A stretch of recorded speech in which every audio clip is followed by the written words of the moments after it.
زمانے بھر میں یہ قاعدہ ہے کہ جس کا کھانا اسی کا گانا۔ حضرت حکیم الامت فرماتے ہیں کہ زمانے بھر میں یہ قاعدہ ہے کہ جس کا کھانا اسی کا گانا، تو جن کا ہم کھا رہے ہیں انہی کے پھر گیت ہم گا رہے ہیں۔ کائنات ارضی اور سماوی پر سب سے بڑا، سب سے شاندار، سب سے خوبصورت، سب سے ٹھنڈا، سب سے امن والا جو انقلاب ہے وہ میرے نبی پاک نے برپا فرمایا۔ بڑی یہ کم نصیبی ہے کہ مسلمانوں میں فرقے بن گئے اور امت تقسیم ہو گئی اور تقسیم ہونے سے کمزور ہو گئی۔ لیکن افسوس کی بات یہ ہے کہ لوگ اس بات کو سمجھنے سے عاری ہیں کہ عید میلاد النبی صلی اللہ تعالیٰ علیہ وسلم تو امت اس بات کے شکر کے طور پہ مناتی ہے کہ اللہ نے ہمیں اپنے نبی کا غلام بنایا۔ آؤ میں تمہیں مسلم شریف پڑھ کے سناتا ہوں، اور راوی بھی وہ بندہ جو ہر وقت حضور کے قریب رہتے تھے، حضرت انس بن مالک رضی اللہ تعالیٰ۔ آپ فرماتے ہیں مجھے وہ دن بھولتا ہی نہیں، میں بھلا سکتا ہی نہیں جس دن میرے نبی پاک مکے سے ہجرت کر کے مدینہ طیبہ تشریف لائے۔ حضور اس دن کیا ہوا تھا؟ تو حضرت انس بن مالک فرماتے ہیں ساری بیبیاں چھتوں پہ چڑھ گئیں، ساری عورتیں اپنے اپنے کام میں مصروف ہوتی ہیں، کوئی کسی وجہ سے چھت پہ چڑھ جائے تو چڑھ جائے، ساری کٹھی تب بھی چڑھتی ہیں جب گلی میں کچھ ہو، جب کوئی انوکھی بات۔ ساری بیبیاں چھتوں پہ چڑھ گئیں، بچے درختوں کے ساتھ چمٹ گئے، اور فرماتے ہیں کہ 70 کے قریب لوگ حضور کی سواری کے آگے تھے اور باقی سینکڑوں کی تعداد سے سواری کے پیچھے تھے، اور فرماتے ہیں یہ الگ منظر تھا۔ اور یہ مسلم شریف میں نعرہ موجود ہے، مسلم شریف میں یہ صحیح مسلم میں موجود ہے کہ جب حضور مدینے آ رہے تھے تو مدینے والے نعرہ لگاتے تھے یا محمدہ یا رسول اللہ، اور چلتے ہوئے لگا رہے تھے یا محمدہ یا رسول اللہ کا وہ نعرہ لگا رہے تھے۔ اور پھر حضرت انس بن مالک فرماتے ہیں یہ دو منظر یہ تھے، ایک تیسرا منظر بھی تھا۔ مدینہ شریف کے اندر کچھ قبیلے تھے، آج بھی ایسا ہونا نہیں چاہیے، یہ اسلام نہ صرف اس کو ناپسند کرتا ہے بلکہ اس کی تردید کرتا ہے۔ چھوٹی برادری بڑی برادری آج بھی تقسیم ہے، نہیں ہونی چاہیے۔ عرب کے اندر بھی تقسیم تھی، کچھ قبیلوں کو چھوٹا جانتے تھے، کچھ کو بڑا جانتے تھے۔ ایک قبیلہ تھا بڑا قبیلہ، بنو نجار کا، چودھریوں کا قبیلہ، سیٹھوں نوابوں کا قبیلہ، بڑے لوگوں کا قبیلہ۔ اس قبیلے کی بیٹیاں ایک کونے میں دف لے کے بیٹھ گئیں۔ نبی پاک صلی اللہ تعالیٰ علیہ وآلہ وسلم کے غلاموں بات کو سمجھیں۔ ایک منظر یہ کہ عورتیں چھتوں پہ، آج ہم منع کریں گے کیونکہ یہ پردے کی آیتیں نازل ہونے سے پہلے کی بات ہے، اب آیتیں آ گئیں، اب ہم یہ اجازت نہیں دیتے۔ عورتیں چھتوں پہ چڑھ گئیں، مرد گلیوں میں نعرے لگانے لگے، اور بنو نجار قبیلے کی بیٹیاں چھوٹی بچیاں وہ ایک کونے میں دف لے کے بیٹھ گئیں اور وہ پڑھنے لگیں طلع البدر علینا۔ اب تو میلاد غریبوں میں رہ گیا ہے، ہمارے یہاں فیشن ہو گیا ہے، جب حالات خراب ہوتے ہیں تو لوگ برکت کے لیے میلاد کراتے ہیں، اور جب امیر ہو جاتے ہیں پھر انہیں میلاد کے جائز ہونے کی دلیل ہی کوئی نہیں ملتی، پھر وہ یہ فیشن ہے۔ بندہ تھوڑا سا پڑھ جائے نا دو چار چیزیں تو ہر چیز کو غلط کہنا اس کی طبیعت ہوتی، پھر یہ فیشن ہے کہ میری سوسائٹی نہیں ہو گئی، کتابیں نہیں ہو گئیں، فرنیچر نیا ہو گیا، دوست نئے ہو گئے تو مذہب وہی پرانا۔ اوئے ہوئے کوئی ترقی کرنی چاہیے، پھر وہ ترقی کرتے ہیں بیچارے، اور جن کی پیچھے 10 نسلیں اور 50 نسلیں میلاد مناتی آنے کو تو نہیں دلیل کوئی نہیں ملی۔ سبحان اللہ۔ جن کی دادی وضو کر کے کھیر پکاتی تھی 11ویں کی، جب امیر ہو جاتے ہیں تو انہیں 11ویں پکانے کی دلیل ہی نہیں ملتی۔ اب آپ امیر ہو گئے میرے بھائی، آپ کا فیشن ہے، یہ طبیعت کا حصہ ہے۔ آپ چاہتے ہیں کہ میں وہ کام کروں جو درویش لوگ، سادے لوگ نہیں کرتے۔ تم اپنے معاملات کو بچانے کے لیے نعرے لگاؤ تو تمہارے پاس ساری دلیلیں ہیں، لیکن یہ تمہارا نصیبہ ہے کہ تم جھوٹوں کے نعرے لگاتے ہو، لیکن یہ غریبوں کا نصیبہ ہے کہ میلاد والے رسول کا نعرہ لگاتے۔ یہ غریب کا حصہ ہے۔ لیکن وہ بنو نجار کی بچیاں غریب نہیں، امیر گھرانے سے تھیں۔ انہوں نے جو بات کی اس کو حفیظ جلندری نے لکھا۔ مرحوم کہنے لگے کہ وہ ننھی بچیاں، چھوٹی بچیاں تھیں، کہتے وہ ننھی بچیاں وہاں بیٹھ کر دف بجاتی تھیں اور رسول پاک کی جانب اشارے کر کے گاتی تھیں، اور لوگوں سے کہتی تھیں کہ یہ کوئی ہمارا پیشہ نہیں دف بجانا، ہم تو چودھریوں کی بیٹیاں ہیں، ہم تو بڑے خاندان سے ہیں۔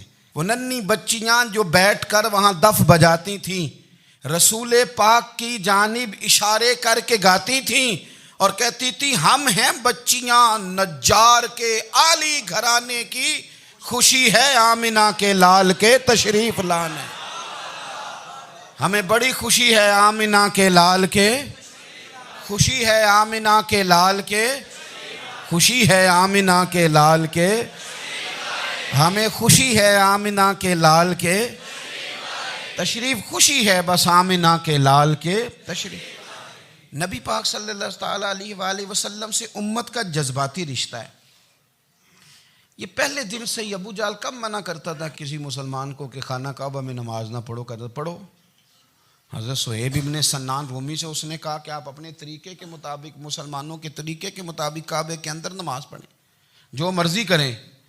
روکتے تو وہ نبی پاک کے قریب جانے سے تھے، وہ منڈیوں میں بیٹھ جاتے تھے، حضور کے قریب نہ جانا، حضور کے قریب نہ جانا، حضور کے قریب نہ جانا۔ میری بات کو آپ سمجھے اور ہمیشہ یاد رکھیں، امت کا نبی پاک سے جذباتی رشتہ، جذباتی۔ یہ جو رسول اللہ کی امت ہے یہ گناہگار ہو سکتی ہے پر اپنے نبی کی غدار نہیں ہوتی۔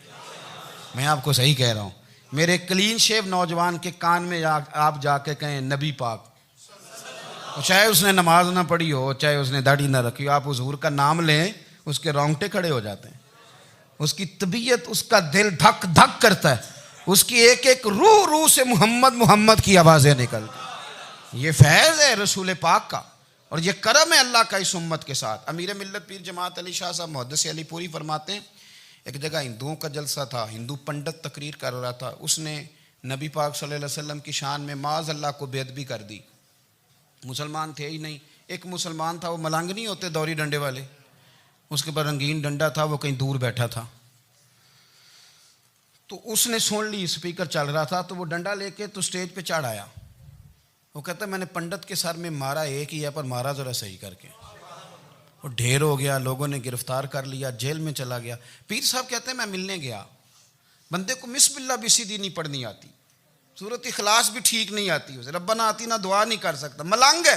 میں ملنے گیا اور میں نے کہا یار نہ تو نماز پڑھے، نہ داڑھی رکھے، نہ تو مسجد جائے، پر تو نے کمال کر دی۔ تو کہتے ہیں پیر صاحب چھم چھم رویا اور پنجابی میں کہنے لگا پیر صاحب میں گناہگار ہاں پر اپنے نبی دا غدار تے نہیں نا۔ یہ گناہگار اور غدار میں فرق ہوتا ہے، میں گناہگار ہوں پر یہ تو نہیں نا کسی کی ضرورت کہ میرے سامنے میرے نبی کے بارے میں بات کر جائے اور ساڈی اچھی تے سچی سرکار نو گل کر جائے۔ یہ بات آپ سمجھیں، دشمن احمد پہ شدت کیجئے، ملحدوں سے کیا مروت کیجئے، شرک ٹھہرے جس میں تعظیم رسول، اس برے مذہب پہ لعنت کیجئے، اور مثل فارض زلزلے ہوں نجد میں ذکر آیات ولادت کیجئے اور یا رسول اللہ کی کثرت کیجئے۔ نبی پاک کا پیار امت کے لیے سرمایہ حیات ہے۔ رسول پاک کے ساتھ امت کا والہانہ رشتہ ہے۔ نبی پاک کے ساتھ والے حضرت خبیب کو گرفتار کر لیا مکے والوں نے، اس وقت غربت تھی اسلام پر، مکے میں سارے لوگ اکٹھے ہو گئے اور چوک میں پھانسی دینے لگے حضرت خبیب کو۔ کہنا آسان ہے، کرنا بڑا مشکل ہے۔ بندہ جیل میں الجھ جائے تو میں نے بڑے بڑے سیانے لوگ معافیاں مانگتے دیکھے، بڑے بڑے لوگ کہتے دیکھے ہیں کہ یہ کام بڑا، قید تنہائی بذات خود ایک مصیبت ہے۔ آپ کو اکیلا رہنا پڑ جائے نا، یہ لاک ڈاؤن ہوا ہے تو لوگ نفسیاتی مریض بن گئے، اکیلے رہنا، تنہا رہنا کوئی چھوٹا کام ہے۔ حضرت خبیب اکیلے اور مکے کا دور اور چاروں جانب کافر، اور چوک میں جب پھانسی پہ لٹکایا جانے لگا تو ابو سفیان بولے اور بول کے کہنے لگے یار بندہ کوئی کام کر کے بڑا پچھتاتا بھی ہے کہ یار نتیجہ کیا نکلا، تو معاذ اللہ آپ کا بھی نتیجہ تو پھانسی ہے، تو آپ کا کیا خیال ہے؟ یہ آپ یقین کریں کہ لوگ صحیح صحیح ساتھ چلتے ہیں، تھوڑی سی دشواری اٹھانی پڑ جائے تو کہتے ہیں میں گاڑی ٹھیک تھا، پر انہی پتھروں پہ چل کے اگر آ سکو تو آؤ، میرے گھر کے راستے میں کوئی کہکشاں نہیں ہے۔ لوگ نا میٹھا میٹھا کھانا چاہتے ہیں، تھوڑا کڑوا آ جائے تو مصیبت بن جاتی، کہتے ہیں سارے ہی فلانے سے پیار کریں گے تو میں کروں گا، سارے مخالفت بھی کریں گے تو ہم انشاءاللہ پیار ہی کریں گے۔ یہ کیا بات ہوئی کہ ہم زمانے کا رنگ دیکھ کے چلیں گے؟ اب بعض لوگ پچھتا رہے ہوتے ہیں حضرت خبیب سے کہا، ابو سفیان نے ابھی کلمہ نہیں پڑھتے تھے، کہنے لگے تو اس وقت پھانسی پہ لٹک رہا ہے اور تیرے نبی مدینے میں اور آرام میں، اور ان کے صحابہ آرام میں، اہل بیت گھر میں، تیرے ذہن میں اگر اس وقت یہ بات ہو کہ اس وقت تیری جگہ پہ وہ ہوتے معاذ اللہ، تو پھر کیا ہوتا؟ مجمع غیروں کا، علاقہ غیروں کا، یہ ٹائم آیا تھا اب نعرہ رسالت لگانے کا، اب ٹائم آیا حضرت خبیب نے نعرہ رسالت لگانا ہے، پر لگانا کس طرح ہے کہ کافر یاد رکھیں۔ حضرت خبیب سے کہنے لگے اگر تیری جگہ حضور ہوتے تو پھر تیرا کیا خیال ہے معاذ اللہ؟ تو حضرت خبیب کہنے لگے تم ابھی بھی نہیں سمجھے؟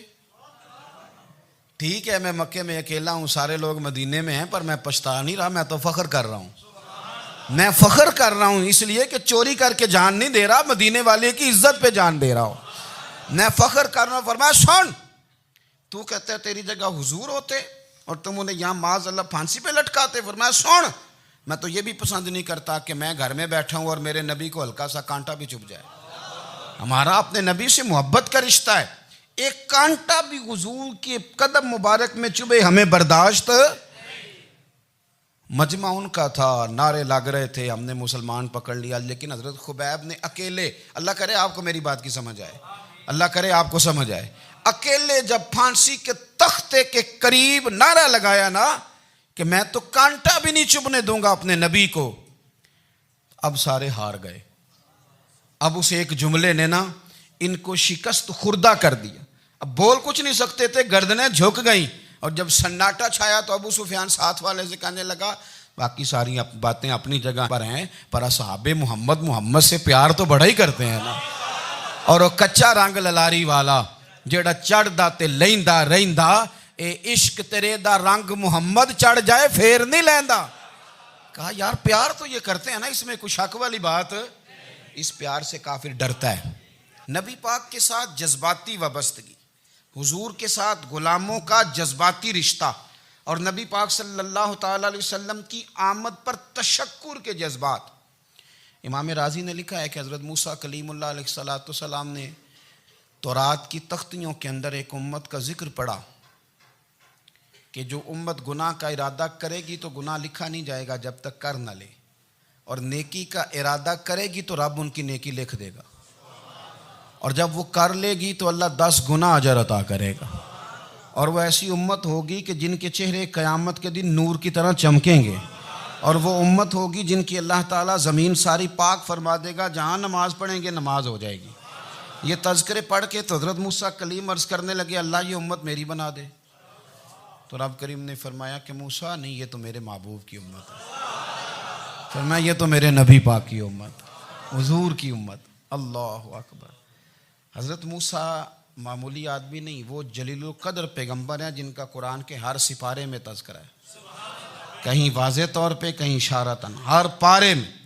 اور حضرت موسیٰ اللہ کے وہ نبی ہیں جو رب سے ڈائریکٹ باتیں کریں کوہ طور۔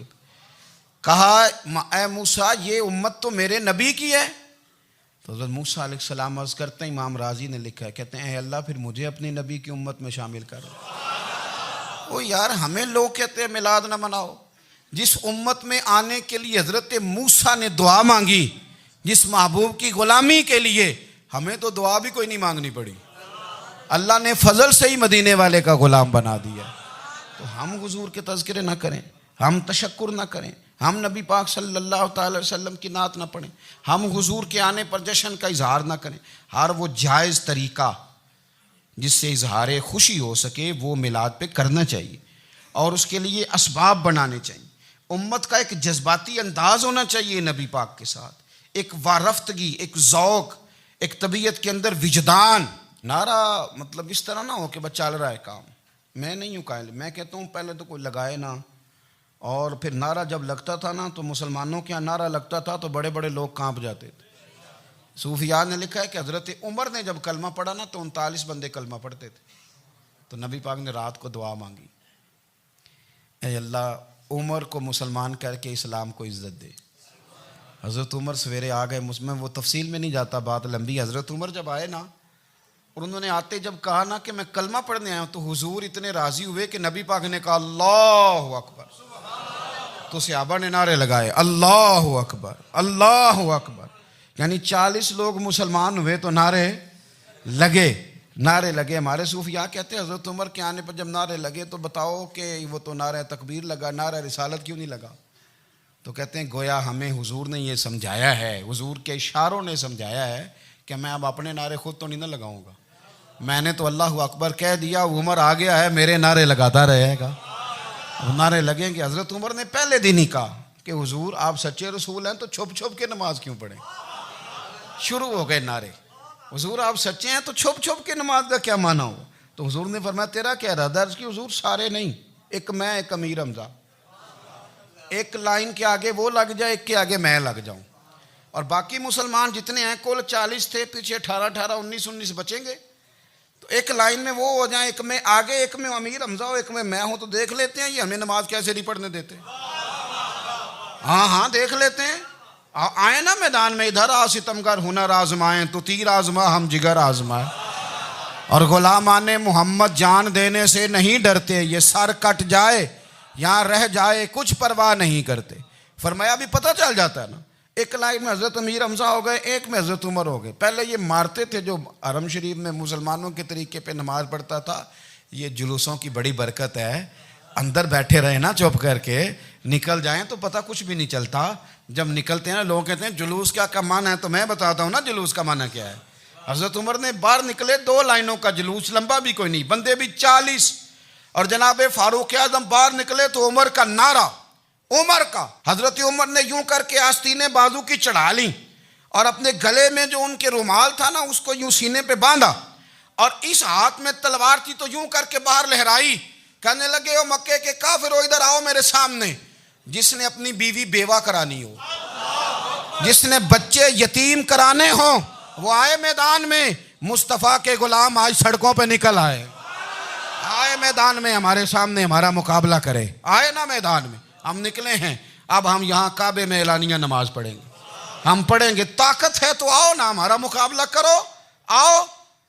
کفر بذات خود بہت بڑا جھوٹ ہے، اور جھوٹ کے پیر، بس 2 بندے نکلے تلواریں لے کے آگے تو پھر حضرت عمر نے اعلانیہ نماز پڑھوائی خانہ کعبہ۔ تو میرے بھائی رسول اللہ صلی اللہ علیہ وسلم کے غلام تو جب نعرہ لگاتے تھے تو ہو ہی کمال جاتا تھا۔ پھر بریلی کے امام بولے، کہنے لگے پیش حق مجدہ شفاعت کا سناتے جائیں، حضور قیامت کے دن آگے نا ہمارے آگے خوشخبری دیں گے، کہیں گے تم فکر نہ کرو، آ جاؤ میں تمہیں بخشواتا ہوں، میں تمہاری سفارش، آ جاؤ پیچھے۔ حضور نہ پیش حق مجدہ شفاعت کا سناتے جائیں گے۔ یقین کریں بریلی کے امام کو بھی بڑا ہی رنگ آتا ہے بیان کرنے کا، کہنے لگے آپ روتے جائیں گے، اللہ کو منانا ہے نا حضور نے، کہتے ہیں پیش حق مجدہ شفاعت کا سناتے جائیں گے، آپ روتے جائیں گے پر ہم کو ہنساتے جائیں گے، باغ جنت میں محمد مسکراتے جائیں گے، پھول رحمت کے گریں گے ہم اٹھاتے جائیں گے، اور حشر میں ہوگا ہمارا داخلہ اس شان سے ہم یا رسول اللہ کا نعرہ لگاتے جائیں، ہم یا رسول اللہ کا نعرہ۔ امام راضی کہتے ہیں حضور نے ایک رکا پکڑا چھوٹا سا، ایک بندے کو لوگ دوزخ میں لے کے جا رہے ہیں۔ اچھا مجھے ایک بات بتاؤ، فیصلہ پہلے ہو گیا ہے، اللہ کے سامنے ہوا ہے، اور فیصلہ ہو گیا اور طے ہو گیا کہ دوزخ میں جانا ہے، وہ قریب پہنچ گئے دوزخ کے، تو حضور نے دیکھ لیا، اور بتایا کس نے؟ حضرت آدم نے۔ حضرت آدم کہنے لگے حضور وہ آپ کے غلام کو دوزخ میں لے جا رہے ہیں۔ نبی پاک آگے گئے، کیا پڑھتے ہیں ہمارے بھائی؟ حضور نے مجھے ان سے چھڑا کے چھوڑ دیا۔ نبی پاک صلی اللہ علیہ وسلم آگے گئے، فرمایا ادھر آؤ، کہاں لے کے جا رہے ہو؟ اللہ کے سامنے فیصلہ ہوا ہے نا، فرشتوں نے کیا ہے نا، فرشتے کو کسی سے بددیانتی تو نہیں نہ کرتے، فرشتوں نے جو کیا ٹھیک کیا ہے نا، کیوں لے کے جا رہے ہو؟ سونے گناہ زیادہ ہیں، نیکیاں تھوڑی ہیں، فرمایا میرے سامنے تولو۔ کسی فرشتے نے نہیں کہا کہ سونے معاذ اللہ ہم کو بے ایمان ہے، ہماری کوئی اس سے زد چل ساڈا کوئی بننا سان جائے دے نال، بھائی میرا مطلب ہے صحیح تولا ہے، فیصلہ ہے، فرمایا دوبارہ تولو۔ گویا رب بھی فرماتا ہے جیسے میرا محبوب کہتا ہے ویسے ہی کر، اور کوئی نہیں دوبارہ تول لو، کوئی حرج نہیں، تولو نہ دوبارہ۔ فرشتے دوبارہ آئیں گے، انہوں نے دوبارہ تولا، ایک پلڑے میں نیکیاں ایک پلڑے میں گناہ۔ اب وہ گناہ پھر زیادہ نکلے تو نبی پاک نے نا جیب سے اتنا سا روکا نکالا، روکے کا بھی کوئی وزن ہوتا ہے، وہ حضور نے نیکیوں کے پلڑے میں رکھ دیا، نیکیاں بڑھ گئیں۔ فرشتے بھی چپ کر گئے. چلو بھائی جنت میں. میری طرح کا تھا نا, پتہ سارا ہے سردار نو کیتی ہے, پتہ تو تھا نا اسے من آنم کے من دانم. تو سیدھا حضور کے قدموں سے جا لگا, کہنے لگا سونیا میں تو ساری زندگی گناہ کرتا رہا, یہ کون سی نیکی ہے؟ تو حضور فرمانے لگے چپ کر, جنت کا دروازہ کھول گیا, تو جا جنت میں. حضور رکے میں کیا ہے؟ فرمایا تو نے ایک دن درود و سلام نہیں پڑھا تھا, میں نے تیرا سنبھال کے رکھا ہوا تیرا درود شریف, وہ نعرے رسالت بھی تو نے لگائے تھے, وہ تو کھول کے میرے تذکرے میں نے تیرا سنبھال لیا. دوزخ میں تو کیا میرا سایہ نہ جائے, کیونکہ رسول پاک سے دیکھا نہ جائے. میرے رسول پاک اور میری بات سنو, میں بھی آپ کو کھانا نہیں کھلاتا, لنگر میرے سنگی کھلاتے ہیں, میرے دوست آپ کو کھانا پیش کرتے ہیں. ہر جگہ آپ جاتے ہیں تو وہاں کچھ لوگوں کی ڈیوٹی ہوتی ہے. لیکن ترمذی شریف سیاستہ کی حدیث ہے, حضرت انس نے پوچھا تھا حضور قیامت میں کہاں ملیں گے؟ فرمایا حوض کوثر پہ. حضور وہاں انس پانی پلائیں گے کہ بلال پلائیں گے کہ سہیب پلائیں گے؟ فرمایا نہیں, امت پیاسی آئے گی تو میں اپنے دست مبارک سے پانی پلاؤں. حضور وہاں نہ ملے تو فرمایا پل صراط پہ آنا, امت گزرے گی تو میں رب سلم کی دعائیں کروں گا. تو اعلیٰ حضرت فرماتے ہیں جب حضور دعا کر رہے ہیں تو ڈرنے کی ضرورت کیا ہے؟ خدا کی رضا چاہتے ہیں دو عالم, خدا چاہتا ہے رضائے محمد, رضا اب پل سے وجد کرتے گزری کہ ہے رب سلم دعائے محمد صلی اللہ ہو. تو حضور وہاں ملاقات نہ ہوئی تو پھر اس حدیث کو بھی یہ حدیث مضبوط کر دے گی. حضور فرمانے لگے پھر میزان عمل پہ آ جانا, امت کے عمل تول رہے ہوں گے اور میں کامیابی کی دعائیں مانگ رہا ہوں گا. تو جس کے لیے حضور دعا مانگیں گے ناکام ہوگا, ناکام ہوگا. اپنے بچوں کو حضور کی محبت سکھائیں, نبی پاک صلی اللہ علیہ وسلم کی غلامی کریں. آپ کا رشتہ نبی پاک کے ساتھ مضبوط ہونا چاہیے, آپ کے تعلقات حضور کے ساتھ مضبوط ہونے چاہیے. اور آپ نے دائیں بائیں نہیں دیکھنا کہ پراپوگنڈا کیا ہے, لوگ کیا کہہ رہے ہیں. لوگوں کو دیکھ کے جو لوگ رستہ بناتے ہیں وہ پیچھے رہ جاتے ہیں. آپ نے یہ دیکھنا ہے کہ میرا حضور سے نسبت کا تعلق مضبوط ہے, کوئی کدھر جا رہا ہے اس سے ہمیں کوئی تعلق. اس وقت عالمی حالات کیا ہیں, قومی حالات کیا ہیں, معاشی حالات کیا ہیں, جرنلسٹ کیا کہہ رہے ہیں فلانے کے, ہمیں اس سے غرض نہیں ہے. ہمیں تو اتنا پتہ ہے کہ ہم نے اپنے نبی کو راضی کرنا ہے. تو اس لیے خوبصورت محافل کا ذکر کریں, خوبصورت درود شریف پڑھیں. اس کے پاس جو سب سے بڑا خزانہ ہوتا ہے وہ تقوی کا, پرہیزگاری کا اور اللہ کے خوف کا خزانہ ہوتا ہے. جو لوگ ہدایت سے, تقوی سے, پرہیزگاری سے دور ہٹ جاتے ہیں ان کے پاس ذاتی گوشت پوشت تو باقی رہ جاتا ہے, لیکن روح کا سکون, قلب کا قرار, یہ چیزیں ان سے رخصت ہو جاتی ہیں. یہ جو لوگ شکایت کرتے ہیں کہ سارا کچھ ہونے کے باوجود میں پریشان رہتا ہوں, تو اس کا پس منظر یہی ہوتا ہے کہ ان لوگوں کی روحانی زندگی بے آباد ہو جاتی ہے, وہ پریشان ہو جاتے ہیں. جن لوگوں کی عادات خراب ہوتی ہیں نا, ان لوگوں کے سارے رشتے کمزور ہو جاتے ہیں, بلکہ ڈھیروں رشتے ٹوٹ جاتے ہیں. جو آدمی جھوٹ بولتا ہے اس کی ماں بھی پریشان رہتی ہے کہ پتہ نہیں میں اس کا کیا اعتبار کروں, یہ میری خدمت کے بارے میں بھی کوئی بات صحیح کہہ رہا ہے کہ نہیں کہہ رہا. اس کی بیوی ساری زندگی عدم اعتماد کا شکار رہتی ہے کہ یہ جھوٹ بولتا ہے, یہ ڈینگے مارتا ہے, یہ غلط آدمی. انسان کی بری عادات اس کو توڑ کے رکھ دیتی, وہ اپنوں کے لیے بھی بہت بڑی آزمائش اور پریشانی بن جاتا ہے. لیکن جب اس کی عادات سنور جاتی ہیں, جب وہ ٹھیک ہو جاتا ہے, تو پھر وہ ایک درخت نہیں, وہ ایک انسان نہیں, وہ ایک انسان نہیں, پھر وہ ایک انجمن بن جاتا ہے. وہ ایک اتنا بڑا درخت بنتا ہے جس کے سائے میں اپنے بھی بیٹھ سکتے ہیں, بیگانے بھی بیٹھ جاتے ہیں. وہ پھر اپنی ذات میں ایک پوری انجمن رکھتا ہے جس کے فیض سے بے انتہا لوگ مستفیض ہوتے ہیں. کئی اور بھی آ کے اپنے نہیں ہوتے, پر وہاں تھوڑی دیر چھاؤں میں بھی بیٹھتے ہیں, انہیں پھل کھانے کا موقع بھی ملتا ہے, اور اگر کبھی مانگ لیں تو درخت ان کی جھولی بھر بھی دیتا ہے. شجر سایہ دار جن کی عادات سنور جائیں.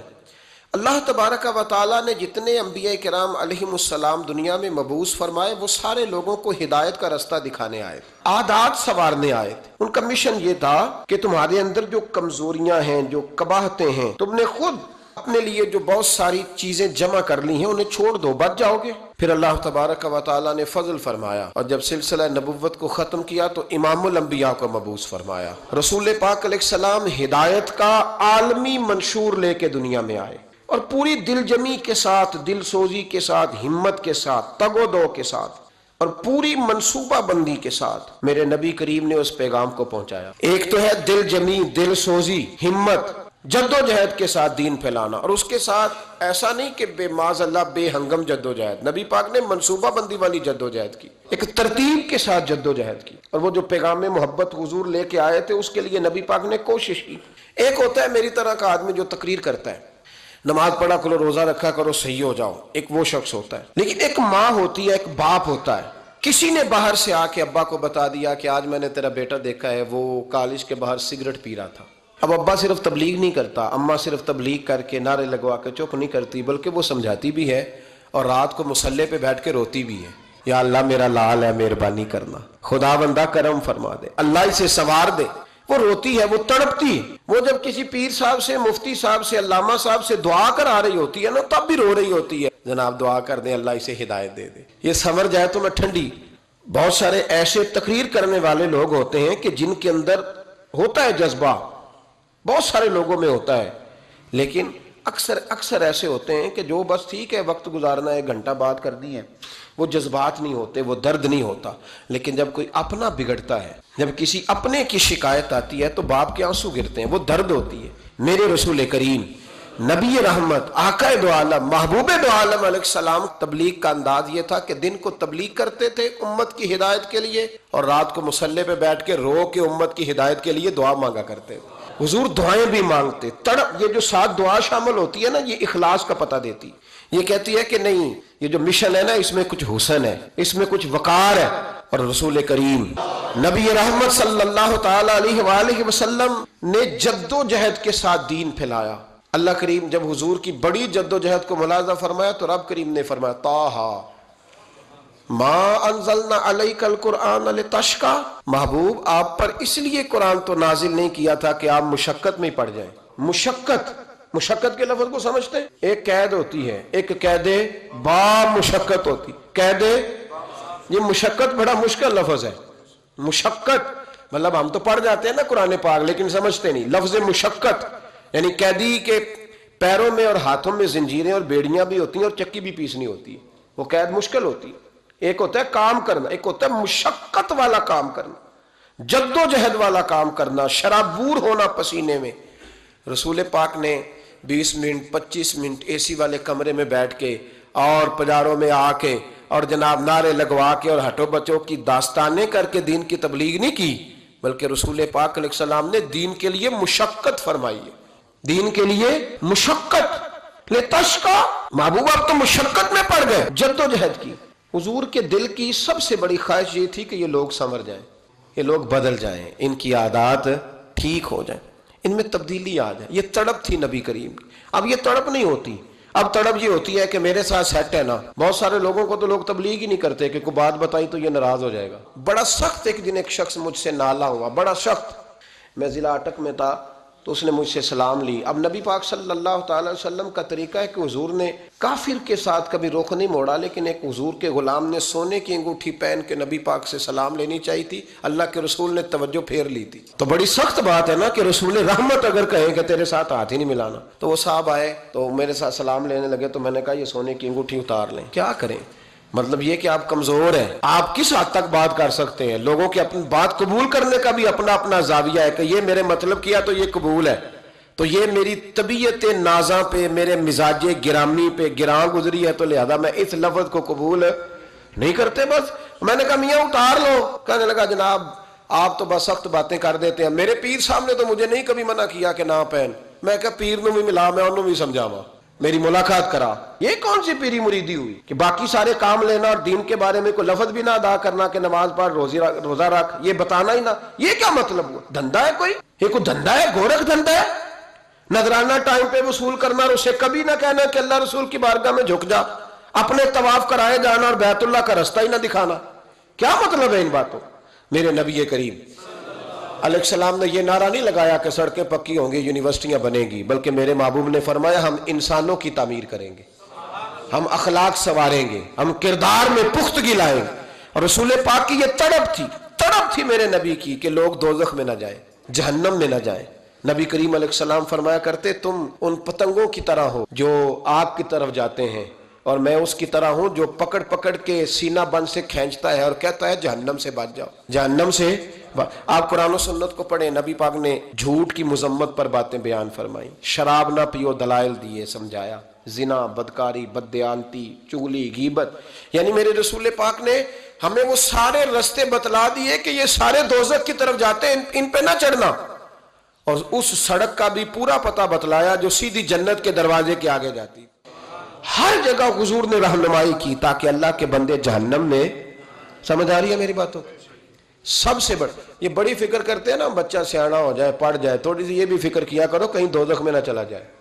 یہ بھی تھوڑی ٹینشن لے لو کسی وقت کہ کہیں بچہ اور بچی جہنم میں نہ چلے جائیں، یہ بھی ٹینشن لے لو، یہ بھی پریشانی کا موقع ہے. اس پر بھی تھوڑی غور کرو. میرے رسول کریم نبی رحمت حضور اکرم صلی اللہ تعالی علیہ وآلہ وسلم تشریف فرماتے. بڑی خوبصورت بات ہے. حضور بیٹھے تھے، حضرت ابو ہریرہ رضی اللہ تعالیٰ عنہ فرماتے ہیں ایک شخص آیا، ہم بھی حضور کے ساتھ بیٹھے تھے صحابہ. بڑی پیاری بات ہے، اس کو اگر سمجھ گئے نا تو آج کا سارا مضمون آپ کی سمجھ میں آئے گا. آج ہمارے ہاں پتہ پڑھا لکھا کون ہوتا ہے؟ جو یہ کہتا ہے کہ گاؤں سارے جاہلوں کا ہے، یہ کہہ کہ جان چھڑانا آسان. ان پڑھ ہے جی، ان کو کیا پتا، جاہل ہیں جی سارے. او میاں تو پڑھا لکھا ہے؟ مولا علی شیر خدا سے کسی نے کہا تھا حضور سیانا کون ہوتا ہے؟ فرمانے لگے عقل مند وہ ہوتا ہے جسے جاہلوں سے گزارا کرنا آ جائے، جسے ان پڑھ لوگوں کے بیچ رہنے کا سلیقہ. میں نے بی اے کیا ہے، میں نے بی اے کیا ہے، میں نے ایم بی اے کیا ہے، یا میں 2 4 5 بڑے لوگوں میں سیانا ہوں. یہ جاہل ہے سارے. سبحان اللہ. یہ کہہ کہ جان چھڑانا تو آسان ہے، لیکن کسی جاہل کو دین کی تعلیم دینا مشکل ہے، اسے آداب زندگی سکھانا یہ مشکل ہے. جو لوگ روز ٹریول کرتے ہیں نا جہاز میں، ان کو پتا ہوتا ہے سیٹ کون سی ہے، بیٹھنا کہاں ہے، آنا جانا کا سارا پتا ہوتا ہے. تو میں اکثر یہ مثال دیتا ہوں، میں کہتا ہوں کہ وہاں میں نے بہت سارے نوجوان دیکھے ہیں، بالخصوص حج عمرے کی فلائٹس میں ان پڑھ بزرگ بوڑھے بابے دیہاتوں کے، جب وہ چڑھتے ہیں نا اس کو نہیں پتا سیٹ نمبر کون سی ہے. ہم تو بس میں بیٹھنے والے لوگ ہیں بھائی دیہاتی، تو بس میں تو جو سیٹ خالی ہوتی ہے اس پہ بندہ بیٹھ جاتا ہے. تو بزرگ کئی دفعہ بیٹھ جاتے ہیں. اب وہ جو نوجوان اس محلے کا اس علاقے کا ہے نا، وہ مذاق اڑا رہا ہوتا ہے، دیکھو یار کیا ہماری کو یہ پتہ ہی نہیں جی، ان پڑھ ہے جی، خبر ہی نہیں. اور میں نے کہا وہ تو ان پڑھ ہے لیکن بڑا جاہل اس وقت تو لگ رہا ہے، اس وقت بڑا جاہل اور ان پڑھ تو لگ رہا ہے. اگر تو ہوتا پڑھا لکھا تو جب تو نے اپنے علاقے کا بوڑھا دیہاتی بابا دیکھا تھا تو اٹھ کے جہاز کے دروازے پہ جاتا، اس کا بازو تھامتا، اس کا سیٹ نمبر دیکھتا، اسے بٹھا کے آتا، اسے بیلٹ باندھ کے دیتا، پانی کا گلاس پلاتا، اور پھر تو اسے کہتا بابا جی میں اس سیٹ پہ بیٹھا ہوں، کوئی ضرورت ہوئی تو مجھے دوبارہ بھی بلا لیجئے. یہ تو تیری تعلیم کا پتہ چلتا نا کہ اب تو پڑھا لکھا ہے، اب تو سیانا ہے، اب تو سمجھدار، اب تو باشعور ہے. الحمدللہ مجھے اللہ تعالیٰ حج کے قافلے کے ساتھ لے جاتا ہے تو میں اپنے دوستوں کی ایک ٹریننگ کرتا ہوں. میں کہتا ہوں بس نہ دائیں بالیں والوں کو حوصلہ دیتے رہو، بس بوڑھوں کو یہاں لوگ بتا دیتے ہیں کہ حج پہ تو بد بندے فوت ہو کے آ جاتے ہیں، بس سارے معافیاں مانگ کے تو بھج کے نہیں آنا. تو میں کہا کرتا ہوں یہ غلط بات ہے. حاجی تو اللہ کا مہمان ہوتا ہے، حاجی اللہ کا مہمان ہوتا ہے، تو رب اپنے مہمان کی بڑی ہی میزبانی فرماتا ہے، بڑا کرم کرتا ہے. حوصلہ دیں، پیار کریں. سنیں جو روایت عرض کرنے جا رہا ہوں. نبی کریم علیہ الصلوۃ والسلام کے غلام حضرت ابو ہریرہ رضی اللہ تعالیٰ عنہ فرماتے ہیں نبی کریم بیٹھے تھے، ایک شخص نے آ کے کچھ سوال کیا، بدو تھا، ان پڑھ تھا. اس نے کہا یا رسول اللہ صلی اللہ علیہ وسلم کچھ دیجئے. حضور نے کچھ دیا. شام کا وقت تھا. جب حضور نے دیا نا تو کہنے لگا میں نے تو بڑی تعریف سنی تھی، آپ نے تو معاذ اللہ کچھ بھی نہیں دیا. یہ کیا دے رہے ہیں؟ میں نے تو بڑی تعریف سنی تھی آپ کی. جب یہ لفظ اس شخص کی زبان سے نکلے، نقلے کفر کفر نہ باشد، تو جناب عمر فاروق نے تلوار اٹھا لی، میں تیری گردن کاٹوں گا، تو گستاخ ہے. نبی کریم علیہ السلام مسکرائے اور فرمایا عمر جلدی نہ کر، ٹائم دے تھوڑا، جلدی نہ کر. حضور گھر لے گئے، گھر میں سے اور بڑی ساری نعمتیں دی، اور دیا اور دیا اور دیا. جب حضور دیتے گئے تو کہنے لگا حضور بس کرے، میں تو اتنا اٹھا کے بھی نہیں لے جا سکتا، بس کرے. پھر فوراً بولا، کہنے لگا یا رسول اللہ یا رسول اللہ صلی اللہ علیہ وسلم۔ اس ماحول کے اندر بہت سارے لوگ بے روزگار ہیں، بہت سارے لوگ جو پہلے ہی بڑے کمزور تھے اور کمزور پڑ گئے ہیں۔ اب ان لوگوں کو ضرورت پڑے گی راشن کی، اب ان لوگوں کو ضرورت پڑے گی خوراک کی، اب ضرورت پڑے گی کپڑے کی۔ اور ہمارے ملک میں اس وبا کے علاوہ بھی مریضوں کی ایک بہت لمبی لسٹ ہے۔ بہت سارے بچے ایسے تھے جو پیسے کما کے لاتے تھے تو شام کو اماں کو شوگر کی دوا لے کے دیتے تھے۔ بہت سے بچے ایسے تھے جو پیسے کما کر کے لاتے تھے تو ساتھ اپنے ہارٹ پیشنٹ باپ کے لیے دوائی بھی لایا کرتے تھے۔ تو بہت سارے لوگ ایسے ہیں جنہیں دواؤں کی حاجت ہے، بہت سارے لوگ ایسے ہیں جنہیں نگہداشت کی ضرورت ہے۔ لوگوں کے گھروں میں راشن بھی پہنچائیں، لوگوں کا خیال بھی کریں۔ اور یہ جو سوشل میڈیا پہ ہوائیں چل رہی ہیں کہ جس کو ضرورت ہو تو وہ اس نمبر پہ رابطہ کرے۔ ہم جتنے لوگ ہیں، کیا مجھے نہیں پتا کہ میرے حلقہ احباب میں کون کون کمزور ہے؟ میرے خاندان میں، میرے رشتہ داروں میں کون آدمی ہے جس کو ضرورت ہے؟ میرے محلے میں کون ایسا آدمی ہے جو غربت کی چکی میں پس رہا ہے؟ اسی طرح آپ لوگ بھی جانتے ہیں کہ کون کون غریب ہے۔ تو میں خود لسٹ کیوں نہیں بناتا؟ میں کیوں اس شخص کی زبان سے کہلوانا چاہتا ہوں کہ مجھے کچھ دیا جائے؟ میں خود اس کے دروازے تک جا کے کیوں نہیں پہنچا کر کے آ جاتا؟ ہم از خود لسٹیں بنائیں، ہم از خود تیاریاں کریں، از خود دیکھیں کہاں کس کو کس وقت کس موقع پر میری حاجت ہے، اور قریب جائیں اور جا کر کے اس شخص کو اپنا پیش کریں۔ اور جہاں تک ہم پہنچ سکتے ہیں پہنچیں، ہم نہیں پہنچ سکتے وہاں یہ کوشش کریں کہ ہم کسی ایسے شخص کی توجہ کرائیں جو وہاں پہنچ سکتا ہے، اور جس آدمی کو جس چیز کی ضرورت ہے وہ اسے دیں۔ اور میں کہہ چکا ہوں کہ کچھ لوگوں کو دوا کی حاجت ہے، دوا دیں، کپڑوں کی ضرورت ہے، کپڑے پہنچائیں، راشن کی ضرورت ہے تو راشن پہنچائیں۔ کچھ لوگوں کو تسلی کی ضرورت ہے۔ آپ اگر فی الحال ملاقات نہیں کر پا رہے تو آپ کے پاس بڑے ذرائع ہیں، ٹیلی فون ہے، بہت ساری چیزیں ہیں، آپ لوگوں سے رابطہ کریں، لوگوں کو تسلی دیں، لوگوں کے ساتھ خیر والا معاملہ کریں۔ اور یہ بھی یاد رکھیں کہ جو اس مرض کا شکار ہو گئے انہیں اچھوت نہ سمجھیں، اس طرح کا ان کے ساتھ رویہ نہ کریں جس طرح کا مجرموں کے ساتھ کیا جاتا ہے۔ ان کو خیر کی نظر سے دیکھیں، ان کے لیے دعا کریں۔ اور میرے رسول کریم علیہ السلام نے فرمایا جب تو کسی کے لیے دعا کرتا ہے تو اللہ تیرے سرانے فرشتہ کھڑا کر دیتا ہے، اور وہ عرض کرتا ہے اللہ جو اس نے اپنے بھائی کے لیے مانگا پہلے اسے عطا فرما۔ تو ان لوگوں کے لیے اچھے جذبات رکھیں جو ہماری ضرورت کے مستحق ہیں، اور صحیح معنوں میں کسی کو راشن بھی دیں اور ساتھ عزت بھی دیں، ساتھ وقار والا معاملہ بھی کریں۔